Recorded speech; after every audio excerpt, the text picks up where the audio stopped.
Good morning, everyone. If you are watching this video, it's because you are on the EPMA website and you are watching the recording of the webinar we held on Friday, 28th of August 2020. I'm afraid there was a technical issue with the recording at the start of the webinar, so the start is missing. So we have uploaded this new version, including the first slides and first presentations recorded afterwards. I'm sorry for that. It will not be the live event like it was. I will be very short in the introduction. I will more or less summarize what I said during the live meeting. We have this series of webinars this year. This is the second event. We had one on additive manufacturing. We are now having one on metal injection molding, which is this one. And then there will be a webinar on hot isostatic pressing on the 8th of September. So please go to the registration page that you can find on the webinars page of the EPMA website if you want to register for that, and I warmly encourage you to do it. There is not much time for registration, so please go as soon as you can in order not to be left outside of the limited space available. Today we will have the metal injection molding webinar. We have two speakers. The first speaker is Frank Petzold. He's the head of the powder technology department of Fraunhofer IFAM Bremen, and I'm sure you know him if you have been involved in metal injection molding or in powder metallurgy in general. He will give us a presentation about the fundamentals of the technology, and especially if you haven't had previous experience in metal injection molding, you will find it interesting for you. It will be our first speaker, and following half an hour or so, you will have a presentation from Gilbert Moser. He is the owner of Palma Injection Molding in Switzerland, one of the oldest companies to produce metal injection molded parts in Europe back in the early 90s. He will give us a nice presentation about case studies. So if you're especially interested in application of the technology, this is the presentation you don't want to miss. And then I will just spend some minutes to explain you what EPMA is doing in the MIM sector in Europe, especially in the metal injection molding sector, of course, and with the Euromim group.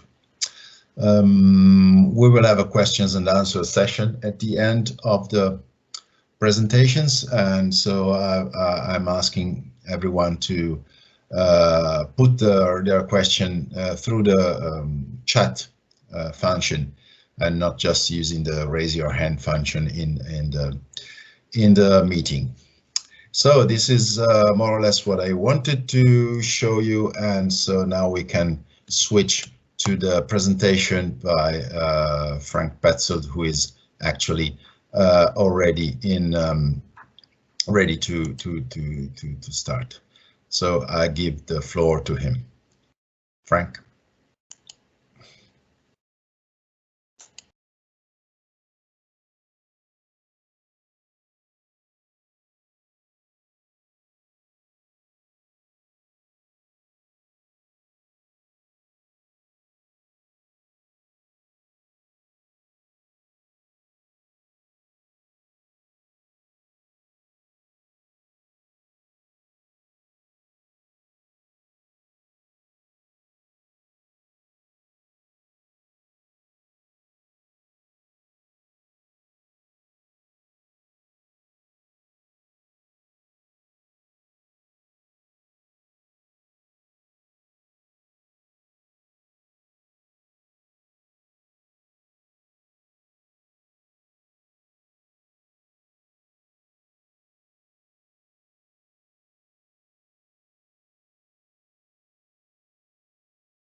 conditions. So what you can expect if you ask for a MIM component, you can expect to reach all these material properties in a safe way. So as a designer, as a part designer, you can really be sure that you get these properties from any of the MIM suppliers who are relying to that standards.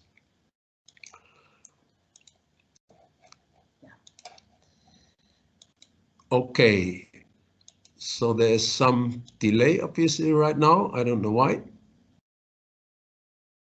Da ist irgendwie die Verbindung abgebrochen. I don't know. I cannot switch up.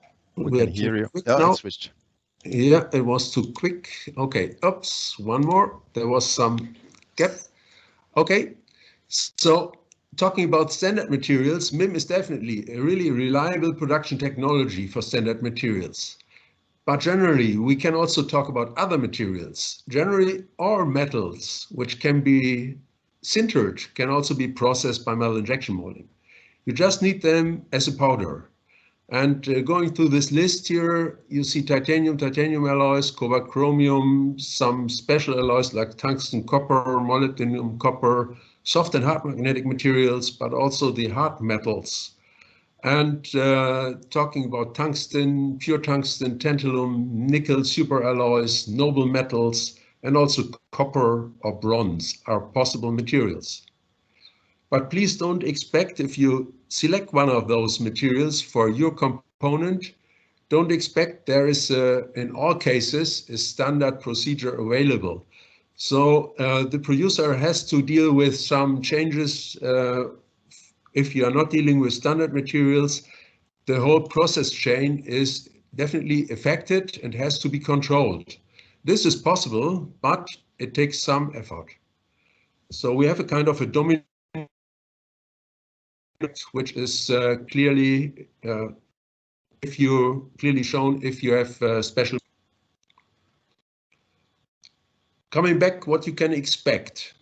So most of you will know press and sinter. In pressing and sintering components, you get typically a density of around 90% of the theoretical density.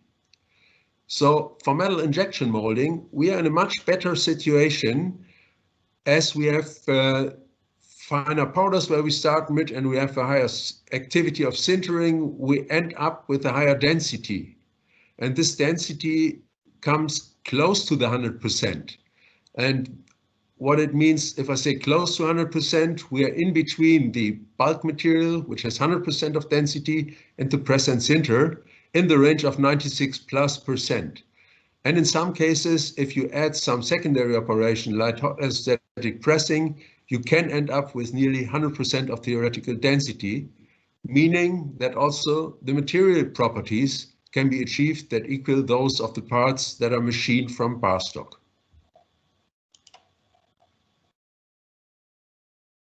Okay. Let us go through the production process itself. So from powder to component. In metal injection molding, we start with a metal powder and a binder.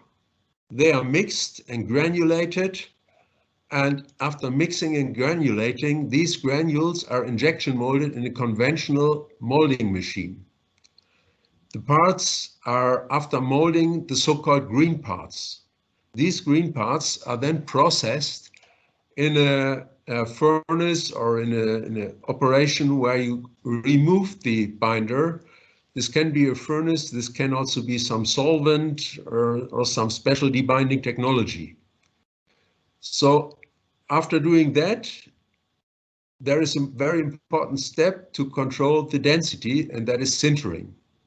So as I already mentioned, most of the metallic materials can be sintered.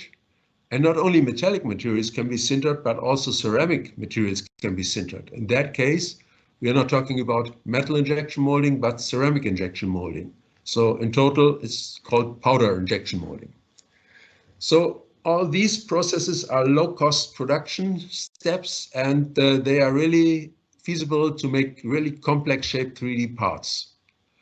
So the rule is you can have the same design flexibility as in plastic injection molding, but please consider the metal properties or the ceramic properties of the material later on. So that's the good news for the designers. You can more or less have the same design flexibility as you are used to design for plastic injection molding, and please consider material properties of a metallic component. So just to comment briefly, once again stopping, I don't know why. Das ist die Übertragung. I don't know. Sorry. Du bist im Bild.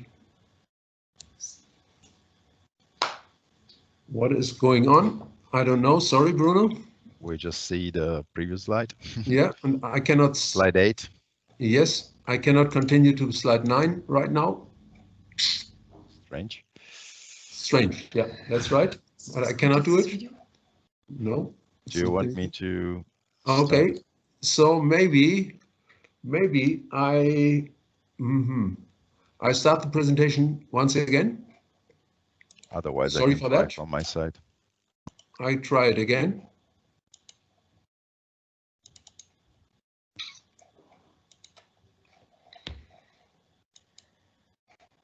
I'm sorry, I just want to comment.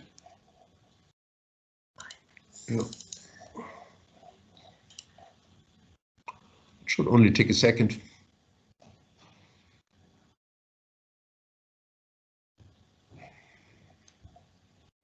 Okay, here we are again, and now let's try to be patient.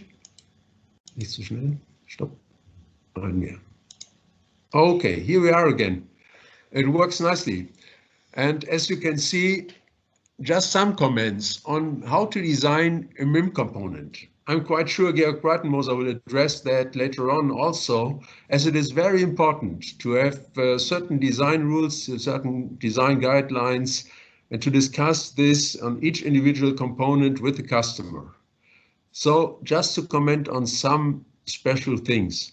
So there is definitely a necessity to allow some room for ejector pins. So this is important, ejector pins. And also making some room for a gate. So as we have to do all this, then the next rules are more or less related to the technology. So there is an important thing. If you can really make a lightweight design, so make thin-walled designs and lightweight design, you save material. And saving material is in this case saving cost. So this is the opposite compared to machining. If you machine every, cubic centimeter you have to machine is costly. And in this case, every cubic centimeter you add to your component costs some money. So also allow, maybe if possible, to make uniform walls. And don't forget, for sintering, you have to put your component on a surface. So this is also maybe helpful to have a flat side in your component. Okay, so I would now like to share for 3 minutes a video with you where you can see all this process from powder until the component is coming from the sintering furnace in a short video, which was taken from the German MIM Expertenkreis for the fair in Düsseldorf last year. And this video gives you an impression, which is taken in our labs here. It gives you an impression on how the process works from powder to the sintered component. So you can see here the powder and binder are mixed in a mixer here. And after mixing, after having homogeneous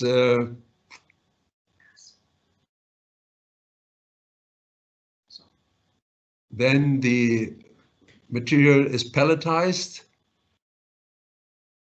Pelletizing means you need the pellets to inject them into injection molding machine. These are the granules, the so-called feedstock. In this case, it's the copper feedstock, therefore you see the color. Then you can simulate by simulation software the injection process itself. And the molding machine is a conventional molding machine where you feed in your feedstock and then it is injected into your cavity. The mold is closing, injection process starting, and then mold opens again and the component is ejected from the mold. After that, you see the components here in the debinding step.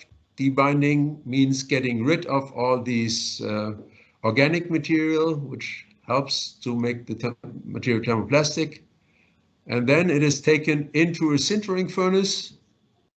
In this case, it's a batch sintering furnace. Also, continuous sintering furnaces can be used. And during the sintering step, the material properties are created. You see, once again, the copper components coming from the furnace and are very shiny, very nice, having a nice density, as we can expect it. And you see, this is a video which was made by a lot of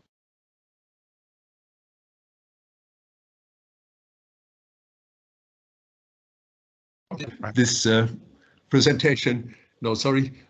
I would switch again then after finishing this video to the original presentation coming soon, and would like to comment a little bit on the sintering step itself. So what does sintering mean? For those of you who are not really familiar with the powder processing itself, it is maybe interesting to learn a little bit about sintering. So sintering means we have a thermal treatment of a powder or a powder compact at a temperature below the melting point of the main constituent. So the purpose is to increase strength and metallurgical bonding of the particles itself. And you see in this two-particle model, which is shown here in the slide, we start with two powder particles, and at the end we have one with a certain bigger diameter. And what is the driving force for this? The driving force is clearly not some pressure. The driving force is just an internal driving force, saying that it means the reduction of the surface area, the surface energy, and the interface energy is set free. So sintering finally determines most of the material properties via density, or respectively the residual porosity of the material. The sintering programs themselves, they depend strongly on the material you want to sinter. And it's not only the material and the program, it's also the atmosphere with controlling the properties of the component later on. You have to take into account, if you consider to use metal injection molding as your production technology, that the sintering step means at least 15% of shrinkage. So this must be taken into account during mold construction of your component. So just to get an insight or an idea on the sintering itself, I would like to share with you some slides here of some SEM slides from the gas atomized 316L stainless steel powder on the upper left, and then the so-called brown part after debinding, where you can see more or less all these particles. This has seen already 800 degrees C. And then if you start sintering just for 5 minutes at 1180 in this case, under hydrogen atmosphere, you see sintering starts, the so-called sintering necks are forming. And if you increase your temperature, you will finalize sintering and you get a really nice density. And this is just an example on the right-hand side, a microstructure of a sintered part, not having full density, but showing also some porosity in the microstructure. Talking about tolerances after sintering, tolerances in metal injection molding. What can you expect? So please consider always the nominal dimension. The nominal dimension of less than 3 millimeters up to more than 60 millimeters. And then the tolerances are given there. If you have really big components, you can say, okay, it's 0.5% of the nominal dimension.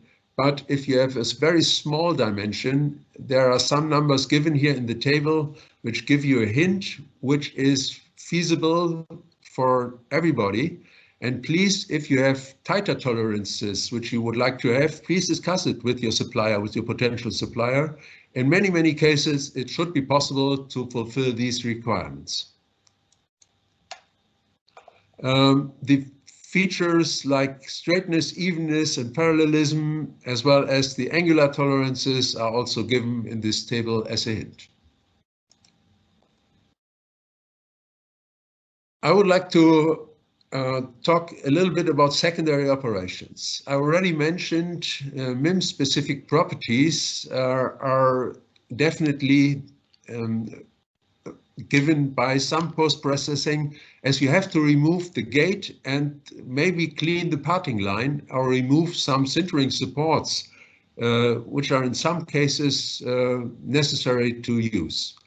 So you can also improve later on your properties, the density, as already mentioned, by hot isostatic pressing, which is a high pressure, high gas pressure, material dependent process at high temperatures, which leads to a collapse of pores by plastic deformation, creep, and diffusion. And at the end, you have a really nice microstructure with a full density. If you don't want to take that effort, maybe it is helpful also to machine the component in some dimensional measures to get better control than just by sintering. It is in some cases really also cost efficient. What you also can do, and you can see that for the titanium 6.4 component there in this slide here, you can coat your component. You can functionalize your surface with nearly any coating technology which is available in the market. So let me finally talk a little bit about the size range of parts which are made today by MIM and which are probably in future also possible to make them by MIM. You see, it starts with really tiny components of only milligrams in weight. And the typical weight range is somewhere in the range of 10, 20, or 30 grams today. But there are also examples of much, much heavier parts in the range of some 100 grams. So if we think about that, I've given a forecast that the shift will be there for tomorrow. There will be more and more also heavier components available in the market. What is definitely necessary to have a robust technology and a robust production technology is quality control. And believe me, in most of the, in all of the producers' environments, they have installed a really strict quality control in all these process steps. This is a long process chain having a lot of process steps, and every subsequent process step requires clearance by a quality management system. And this is installed in nearly all operations in a safe way, so that finally we get nearly 100% output and only very low scrap rate, so that the sales can start then after that. To end my presentation, my 30 minutes here with this slide, showing that the part geometry, which is on the x-axis for simple components, MIM is definitely not the choice. But for highly complex components and also medium complexity in geometry, MIM could be a good consideration, a good choice. In the competition of the other process technologies for low complexity, you will definitely choose press and sinter if you want to have a sintered material, but also pressure die casting, forging, or metal cutting technologies are competitors in that field. MIM is typically competing with something like investment casting. Investment casting, which is a technology I will not address right now, but we are in a competition in many cases with MIM, and some of the MIM producers have also in their own company some investment casting operation. And I added to this slide also the parts per year, and you see MIM is really beneficial for high numbers, but also there is some chance to work in an economic way with MIM.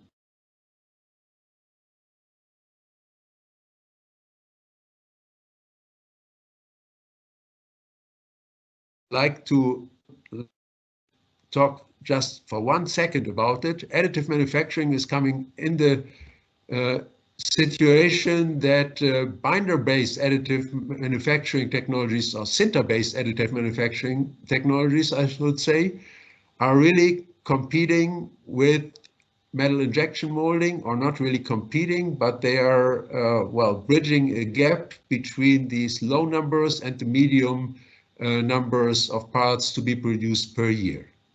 So I see that there is a clear economic benefit for metal injection molding, and it's not only the economic benefit, it's high quality components with very good material properties, which you can expect if you choose metal injection molding as your production technology. So thank you for your attention. Thank you, Frank. I think we are perfectly in time, even a bit early. We are not having the questions and answers now, so we will have it at the end. So I think we will just give the floor now to the second presentation, which is going to be given by Gilbert Moser. You see him on the screen, hopefully, in a minute. So, Georg, if you want to start your presentation, you're welcome. Okay. Good morning, everybody. Good morning. Can you see the presentation all right? That's perfect. Okay. So my name is Gilbert Moser. I'm coming from Pharmaco Metal Injection Molding. I founded the company in 1992, and ever since we have been making MIM parts. So today I'll talk about some case studies from various fields of applications. Of course, there would be even more than what I have noted here. The ones that are highlighted in bold are the ones I will talk about a little bit only, because there is a huge number of parts, of course, that we have made over the last 28 years now. And I've just selected a few to give you some impression what MIM can do. So before I want to start with the case studies themselves, I would like to give you an impression or an idea what an ideal MIM part could look like from numbers, not from the geometry itself. That'll come later. So I've just put together this graph here, which highlights some characteristics a MIM part may or may not have. And on the right-hand side, you see some ideal characteristics, I would call them, although even there the range is pretty wide. But just let's look at the left side first. So size and weight, of course, are important because of, first of all, the material consumption or the material cost, therefore, but then also for other considerations. Size, for example, of course, uses more space in the furnace, which makes it more less efficient. but also as the size increases, gravity has a bigger effect on the parts, which is especially important during sintering. Then, of course, price and time to market is important. MIM parts need a certain amount of time to develop. And of course, they have a certain price, which will not always be competitive. But the more of the characteristics are fit for MIM, the better it is for the efficiency of the process. Then we have the quality issues, the tolerances.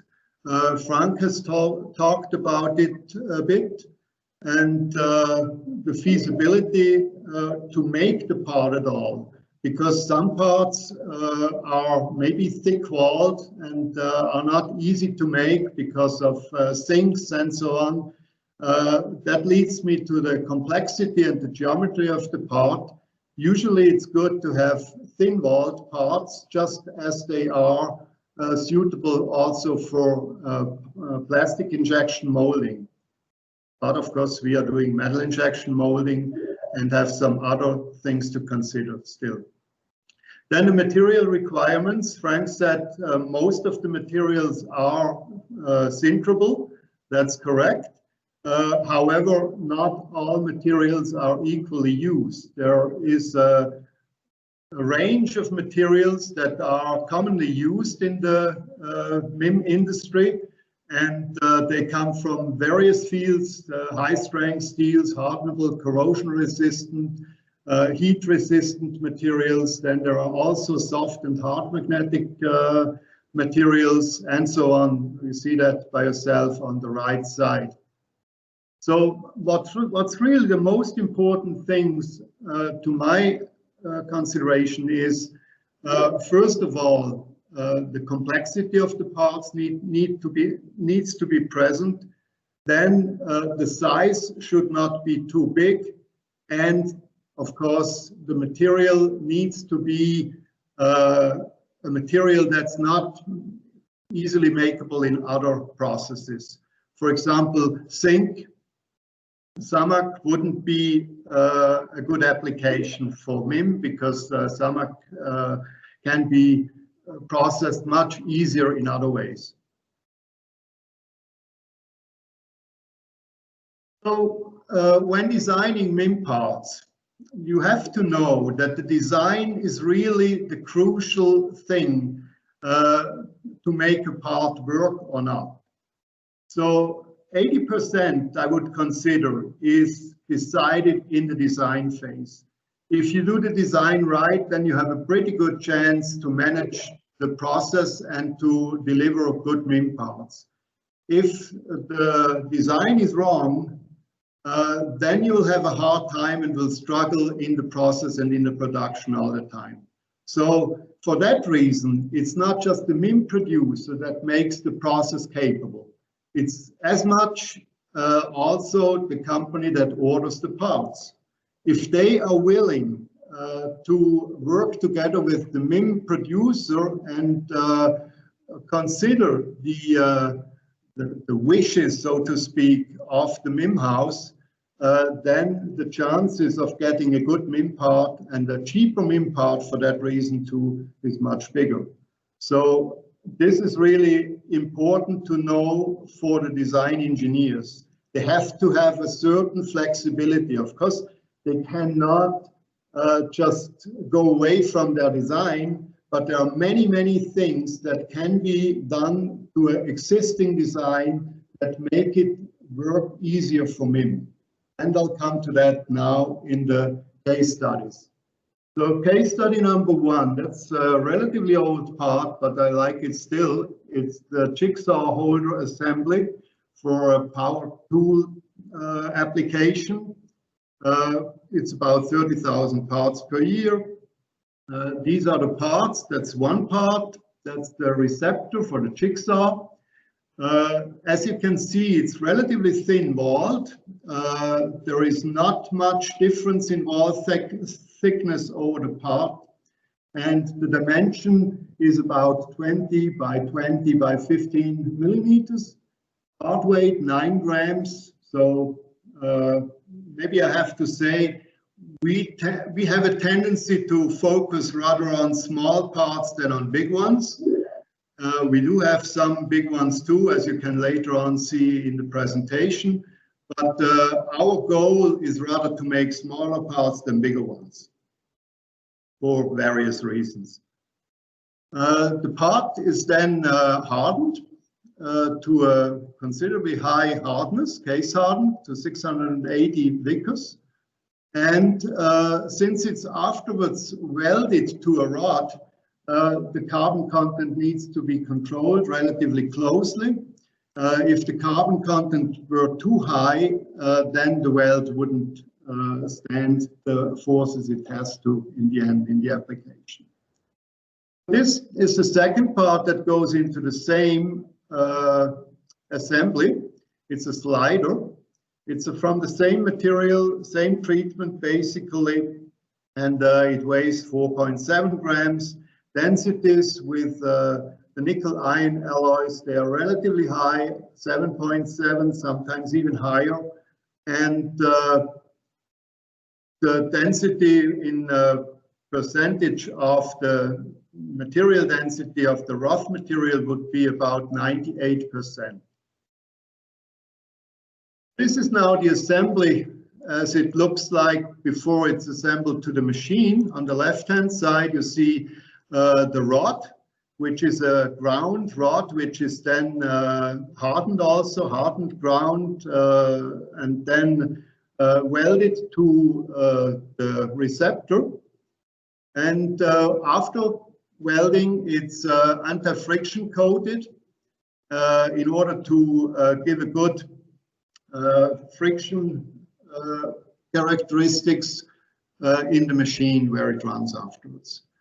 On the right-hand side, you can see here in this area where the jigsaw comes out, up in the machine there sits this rod and the assembly of the holder.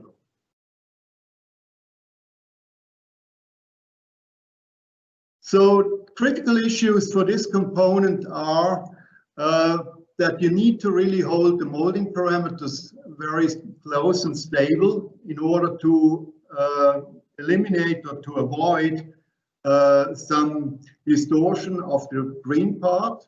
Basically, you don't see the distortion in the green part, you only see it later on.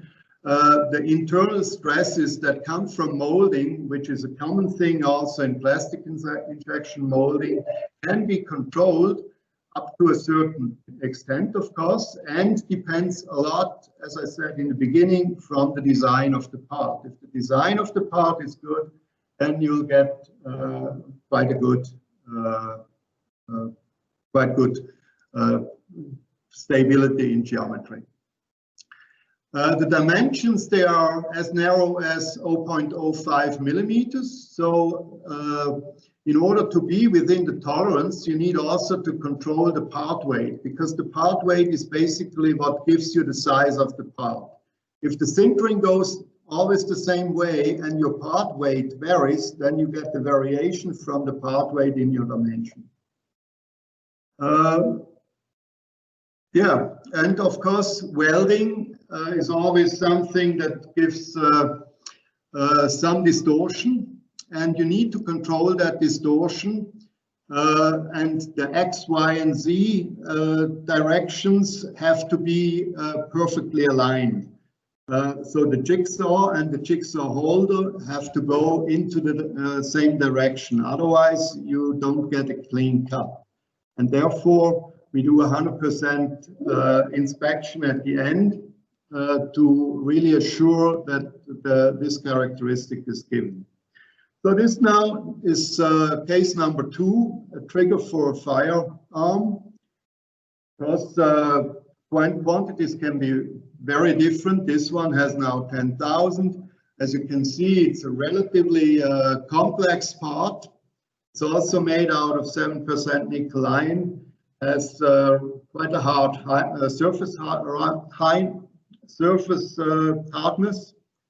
And case depth is about 0.2 to 0.3 millimeters. Density again very high. And so the critical issues here are that you don't have a flat surface. Frank has told you about flat surfaces are good for MIM parts. This one doesn't have any. So for sintering, this is a very difficult part. The gravity leads to distortion. When you set the part in any way as you wish, you will always experience some kind of distortion by gravity.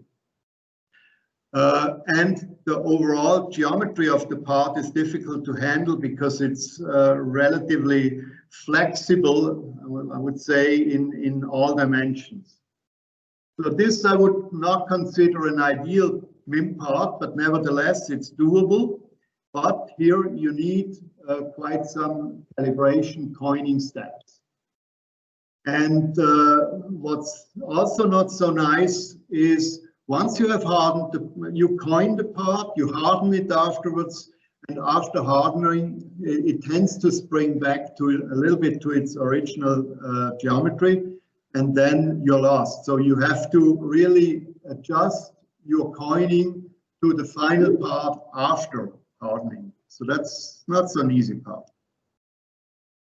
Next step or next case, chamber for the separator pin, or a chamber separator pin, which is used in a AdBlue dosage pump. It's an automotive application, and therefore the numbers are relatively high. On the left-hand lower side of the picture, you can see the tool insert. So it's an 8-cavity tool.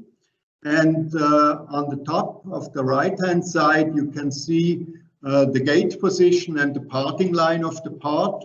It's actually just a pin, you would say, but the geometry of the pin is not so easy to obtain. Therefore, MIM is a good way of making this part at low cost. On the lower end of the right-hand side, you see the orbital pump as it comes into the cars. And so this separating pin is basically just separating two chambers, and it's used in the exhaust gas stream, or to add the AdBlue to the exhaust gas stream in order to reduce the NOx content of the exhaust gases. So case number 4 then, it's a magnet core which is used in the missile technology. It's relatively low volume, just 5,000 parts per year. There are 2 different parts, one left, one right.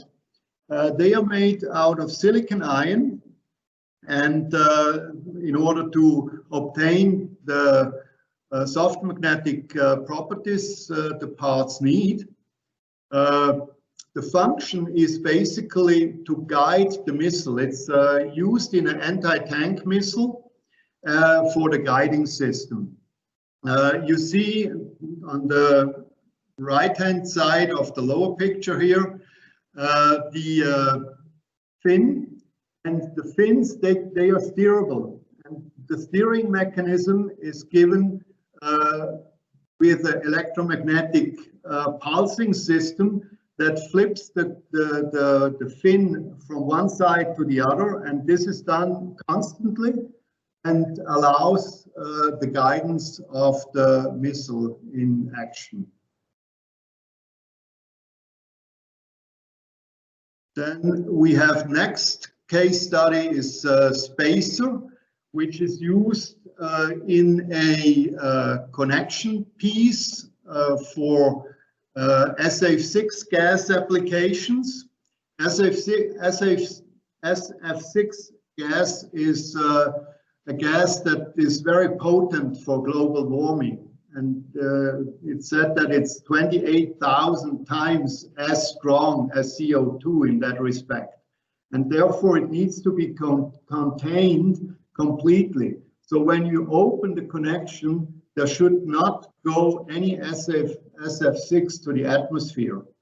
And this is an application where these spacers sit in, they're spring loaded, and make sure that once the connection is opened, then the gate is closed, so to speak. So it's made out of 316L material, so it doesn't even need that high strength, but it's good that it's corrosion resistant, of course. It's made with an 8-cavity tool. We have a tunnel gate, which is right down here at the yellow part or yellow point of the part. The design has been changed to look like it looks now. Before it was sort of rather crude, it was machined, and we made it so there is even wall thickness, that the flow of the material is improved and so on. And next, the fiber optic connector piece. It's a lever. Well, the customer came to us because his previous design was in plastics, and it didn't hold up the cycles it needed to hold up. And he came up with the idea that one could use a metal part instead. That's what we did then, and it's made out of 17.4 stainless steel, has relatively high strength and very close tolerances. Weight is only 0.3 grams, so it's a very fine detailed part. And whereas the tolerances in big parts are guided by the sintering process, in the small parts they are rather guided by the tool quality. Because you can't allow any flash in those small parts. You can't allow for any misfit of the tool, because small parts, they are usually tolerance in the hundredths of millimeters. And if you are above that in the tool already, then you have lost. So you need to have really proper, good tools in order to make small parts. Next case is a connector piece. This is used in a pressure sensor. It looks like it could be a machined part as well, a turned part. Actually, it was a turned part, but then they wanted to have proper alignment of the slot up here and the thread here. And in order to achieve that, they came to us because once it's built in a tool, it will always be aligned. And that's the benefit of this one. Because they also could implement some other features which help them in getting the right part. One very critical thing is also that it needs to have very sharp corners. The sharp corners are needed because it's laser welded to this bellow, which is in between the pressure cell itself and the connector piece. And in order to allow for welding, you need very sharp edges, and of course you also need a very good roundness, because laser welding is very critical when it comes to dimension. You can't allow for like a tenth of variation. That's too much. Then the weld will not be tight. Then you will have flaws in the weld. And in order to allow for that good quality, you need to have round parts. And of course, it's not always easy to get round parts, because the ejector point is on one side and you still need to fill the part so evenly that it stays round, that you don't have much distortion in the part due to filling. So this is basically what this case is about. Then we have this very small micromim part, which is a shielding, or actually there are two shieldings. Part weights are in the range of 0.2 grams to 0.3 grams. It's made out of 7% nickel iron, and it's in the end it's gold plated, because the purpose of this part is to use it as an electromagnetic shield in a handheld laser distance measuring system. So there, of course, distortion with wall thickness of down to 0.17 millimeter is relatively critical. Filling is only possible if you have a really fluid binder system, which we of course do. Then next would be corner connector. This is now a rather big part. I brought it in to this presentation because I think it's worthwhile to show also some big parts. It's 62 grams and it's used as a connector for window frames. Doors, sliding doors with windows, they have frames which are not made in one piece, but in each corner they connect it with one of these connector pieces. They of course need to be corrosion resistant. Stainless material wouldn't be the right thing because stainless is more expensive than what the iron nickel material is. And so a zinc aluminum coating, as it's used also in the automotive industry, is very good for this part. We come to our last case, which is a case in the medical industry. And here there are various or many different parts like scissors, like graspers, like holders, needle holders, and so on, that can be made with MIM. They are usually made out of 17.4 pH material or 420 material. They are then hardened to whatever hardness is required, between, let's say, 350, 400 Vickers for 17.4, and in the area of 550 Vickers for the 420 material. Tolerances, again, they are small parts, 0.14 grams, the smallest, 2.17 gram, the heaviest in this area here, in this slide here.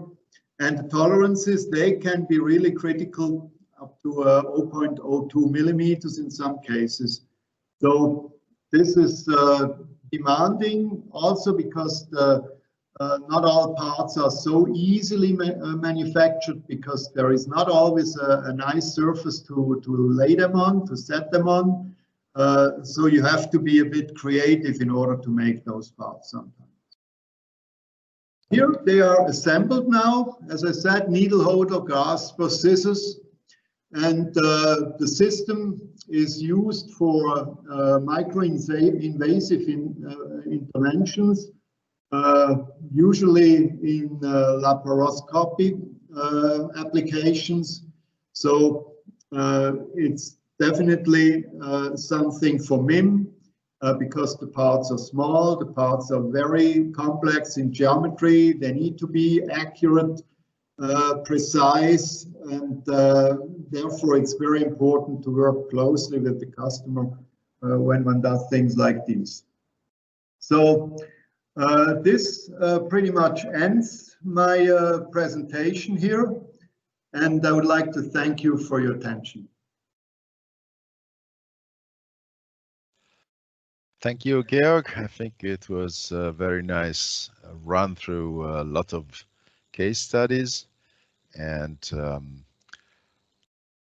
now we're again perfectly in time. I think we can switch to maybe the least important presentation today. Yeah, I will give it in a second. I will bore you a bit about what we do in EPMA for metal injection molding, especially in our Euromim group. So you should have the slide on the screen. Yes, I think so. It's working. So what do we do? What we are, especially. I think most of you know EPMA. We are already 31 years old. We celebrated last year the 30th year anniversary of the constitution of EPMA. And we are the European Association for Powder Metallurgy. So we have we have a mission, which is you can summarize in more or less 3 topics. So promote, develop, and represent the European PM industry in Europe. So within Europe, outside of Europe, with European institutions, and in general, trying to foster the creation of new opportunities for powder metallurgy and help our members in their business. So we are actually depending on what the members need.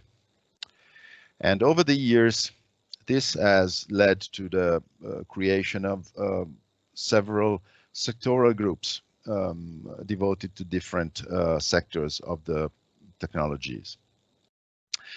We have this pictorial representation here, which is the powder metallurgy tree, which has its roots in the powders, of course, because without metal powders, there would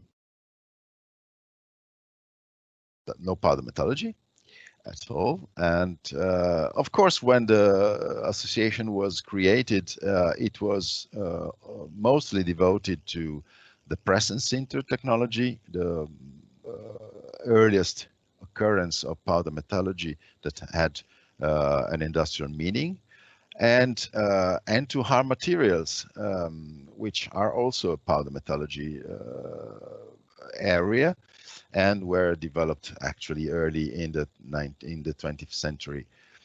But as you can see, there was a group on hard materials developed in 1999, but soon after, in 2001, we created the metal injection molding group, the Euromim group. We will go to that. After that, we had other groups introduced, the hot isostatic pressing in 2009, the additive manufacturing in 2013, which is very active, and you may imagine it's a very lively situation for additive manufacturing these years. And the latest group introduced was the functional materials, which was created in 2018. So normally it's groups divided by technology, but you can see there are also material oriented groups. So basically, whenever there are new processes or new materials that have new needs in terms of needs of having networking, of being represented at a certain level, of trying to foster a research project or industrial projects, then we tend to recognize that and create new sectoral groups, new sectors. And these sectoral groups have different activities. One of these is creating events like these, and normally seminars, physical seminars, I mean, but we also have produced over the years some literature, like the booklets that you can see on the right-hand side of the slide, and there's one on metal injection molding. And by the way, you will find it if you go to the files section in this meeting. You can download it from there. We also produce surveys on statistics and trends on the market, on the technology itself. And We also have meetings over the year, normally linked to our Congress. This year it will be a bit different because of the COVID-19 pandemic, but and that leads us to have a virtual event, but that's normally the case.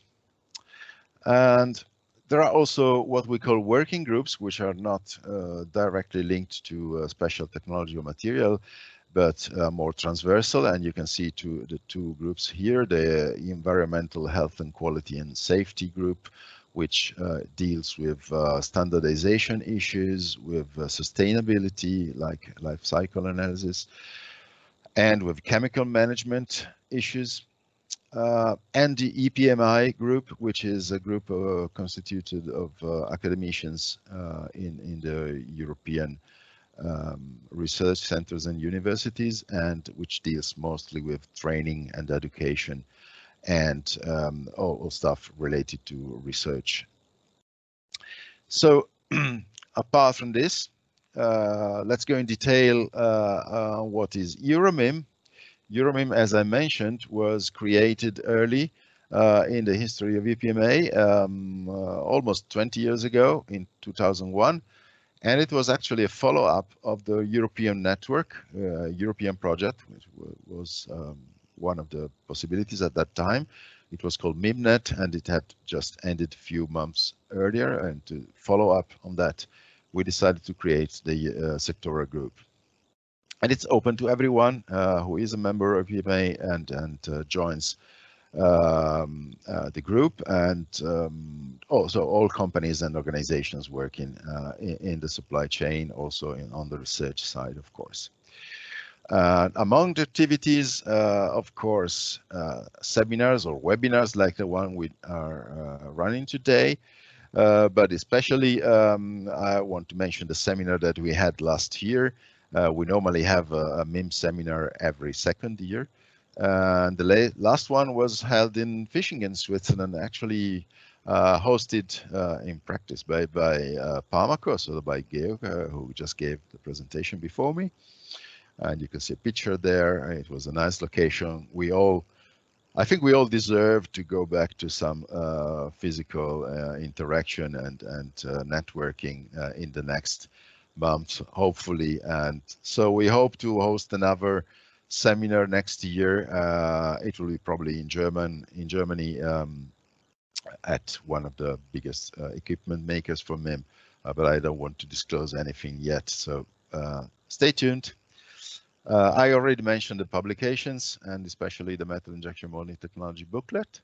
And you can see an example of statistics on the right-hand side in the MIM group. As it started in 2001, we started collecting data on the market in Europe way back in 2004 or 5.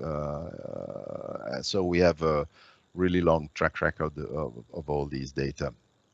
And I think it's always useful to keep track of what is happening in the business in Europe. And so please, if you are in a European company or selling parts in Europe, please make sure that you take part in these surveys for next year, for instance. And we also try to do work for stimulating research. And that's what we try to do with the so-called club project. The club projects are small projects, research projects funded directly by the member companies in EPMA. We have run quite a number in the association already, about 30 of them, but no MIM project. So if you want to contribute to this, to take away this zero in our records, please get in touch with us. We could try to stimulate a project and make up a consortium. But of course, EPMA is also taking part in larger projects like European funded projects. And this means that at the moment we have two, for instance, Supreme and SAM. SAM is linked to additive manufacturing, actually. Supreme includes a lot of technologies, including metal injection molding and also hard materials injection molding, really. So it's also linked to MIM, and we will also have a seminar on Supreme later in November. And you want to find some information, you can go to the EPMA website under seminars. But of course, our biggest event, which includes a lot of metal injection molding, is the Congress this year. Due to the well-known problems with traveling and the health situation, we have decided to go virtual. So, you know, the health glass is that the Congress will be not physical. We will not be able to meet in person. But on the other hand, the program is very high level, and you're all invited to take part. 5 to 7 October, registration is open. The full part of the glass is that due to the virtual possibility, the cost is lower this year, and I think many of you who had no chance to travel in the past to join our European event may now do it from their company, from their home. And so it's much simpler. I expect many people who were not able to join us in the past will be able to do it this year. So please check all the information on the relevant website that you can find here at the bottom. Or on our standard EPMA website, you will find the link to the information. So you're very warmly invited to get there. There will be metal injection molding in sessions, in technical sessions, and in special seminars. So please join. Last slide for me. So we are in time. I remind you, we have other webinars in this series, and this is just the second one. We will have 4 more before the end of 2020. One is already open for registration, as I mentioned at the start, the HIP seminar, webinar, that will be the 8th of September. These are free webinars, so join and enjoy them. We will have one on functional materials in October, one on press and sinter in November, and one on hard materials in December. We are still trying to run our usual physical events in the last part of 2020. We still cross fingers we can run them. Maybe in the end we will have to change our plans, but we do have some seminars in the rest of the year: functional materials, additive manufacturing, press and sinter, and the Supreme project workshop that I mentioned before. So again, go to our website, and on the seminars website you will have the details for them, and please get the information.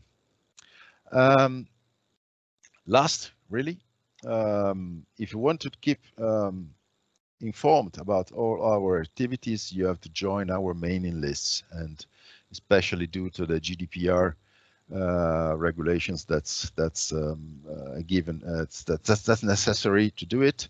So please go to the website. On the top right corner you will find the subscribe button. Go there and tick all the boxes, especially if you want to be kept informed about all our activities. And with this, I want to thank you for your time, for listening to me, and for listening also to the other presentations. I hope they were useful for you. And now there is time, if you have questions to ask to our speakers, to me, to Frank, to Georg, about metal injection molding.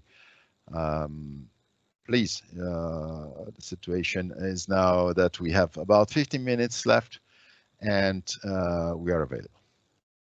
So I don't know if there are questions ready in the chat.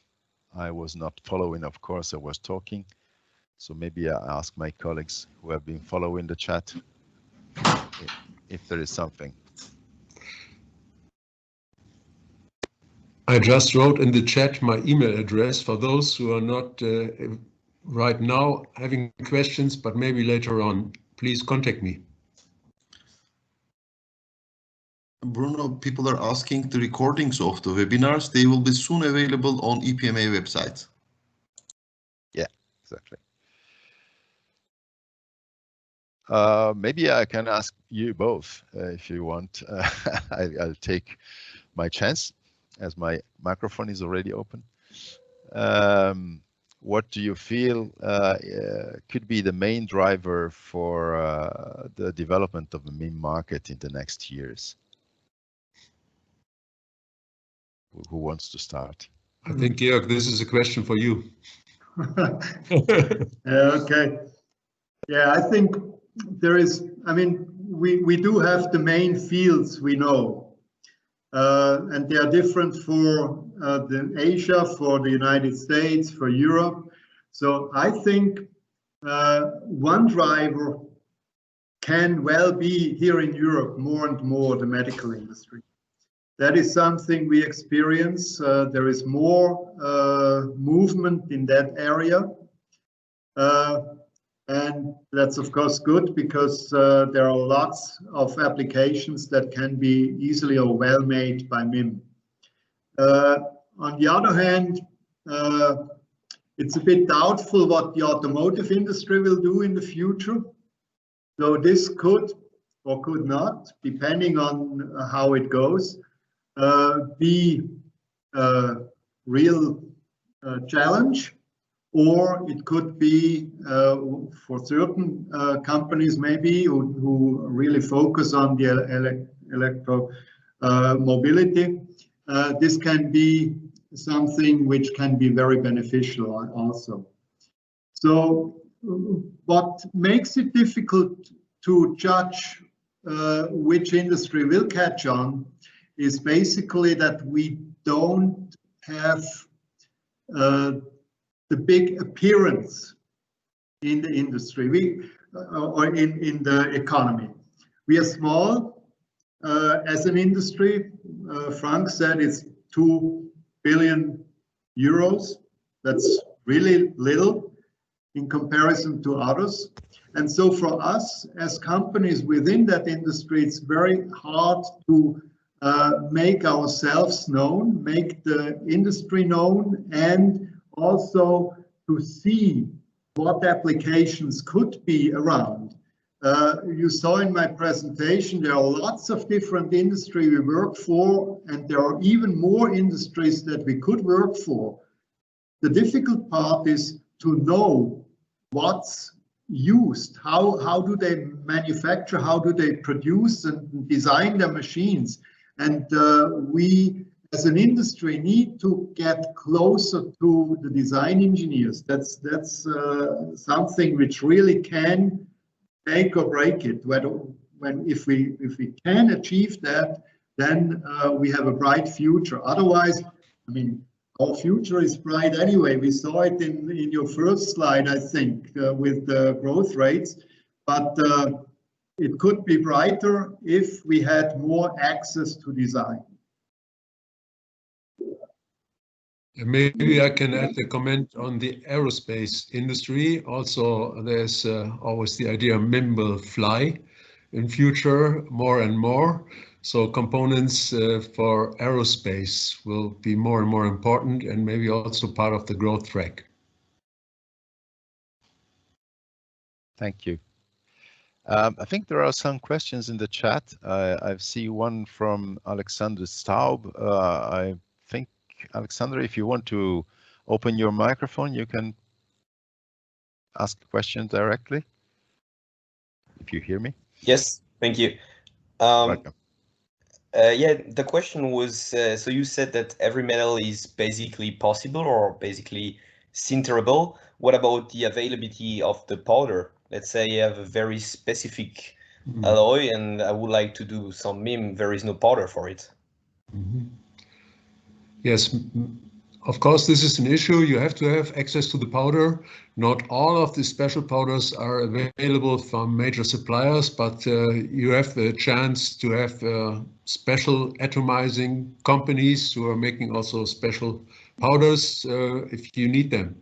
So it is definitely a question of cost at that point, but in principle, if there is the need for the powder, it should not be a problem to make them available via any of the atomizer companies. Okay, thank you. Good, and then we have also another question from, I don't know how to spell it, Emre-chan, I think, maybe. So if you want to open your mic, you can put the question through. Sure. Hello, this is Emre-chan. Nice pronunciation. Istanbul Technical University. So I was wondering, for the soft magnetic core parts, those parts are usually kind of simple geometries. So what is the main benefit to use the MIM in this case compared to other manufacturing techniques? Well, they are not as simple maybe as they look like. I mean, the customer decided to not machine them, and one of the reasons also is the material, silicon ion, is not very easily machined. So this was basically the reason why they chose MIM as a manufacturing process.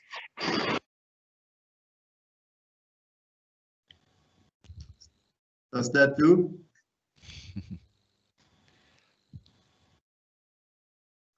Sorry, thank you. It was on mute. Welcome. Yeah, it's true that sometimes the designing of the course needs to be aware that MIM is available, so that they can probably design more complex, more efficient course, and not stick to common technologies and use old technologies because the design is old style. I hope this that the development of additive manufacturing will bring in more so to say more freedom in the mind of the designers. They will ask for more complex geometries, and maybe will be helpful. This is actually something that really helps the industry, I would say, because we need to be present in the early stage of designing. And that's exactly where now everybody seems to know that AM is available. And since AM is a technology that builds on powders, and oftentimes builds not only on powders which are melted, but rather on powders that are bound with some inkjet technology. There comes in the second part of the MIM process. The shaping is given by AM, so to speak, and then the sintering is just the same as for MIM. And so there is a really close link which has helped us and probably will help also in the future to make strides into the projects.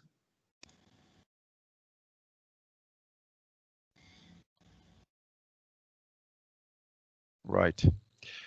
So maybe no more questions. Take your chance. We still have some minutes if you want.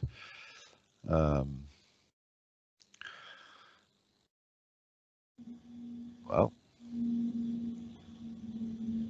if not, I think we can thank the speakers. Thanks to Frank Petzold, Gilbert Moser. They are also the chairs for Euromim.